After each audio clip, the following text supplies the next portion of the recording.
In California, if you're married less than 10 years, there's a presumption that spousal support will only go for half the length of the marriage.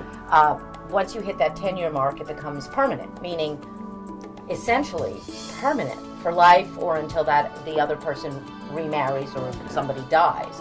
So if you're talking about realistically somebody in their 50s, they could have been married already 30 years. Right, but they're young still. Right. So technically they've still got, hopefully, 40 years left to live. And their spouse, because they've been married for longer than 10 years, could be on the hook to be paying spousal support for that entire period.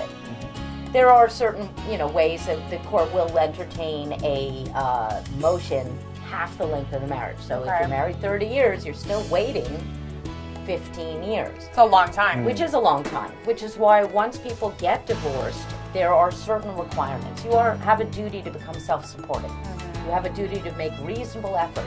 But like you're saying, if you're towards retirement, let's say people are 61, 62 years old and getting divorced, it changes the landscape because people may already be receiving their retirement.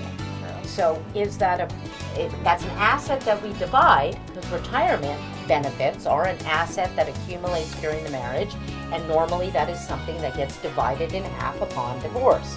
But if you're already retired and you're getting that money, that could then be considered income available for support. However, once it's divided, then that income is split in half.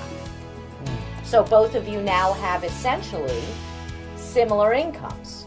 If both of them are retired and they're both getting all their Social Security and they're getting all their Social Security derivative benefits and they've already divided their retirements, you're pretty much on a kif basis. Right, so who's given to who and how so can you justify? So there may not be a spousal support award. It depends how it shakes up. There may be a period of time that one spouse is working and the other one's already retired, so the working spouse has more money. That spouse may be the one paying support.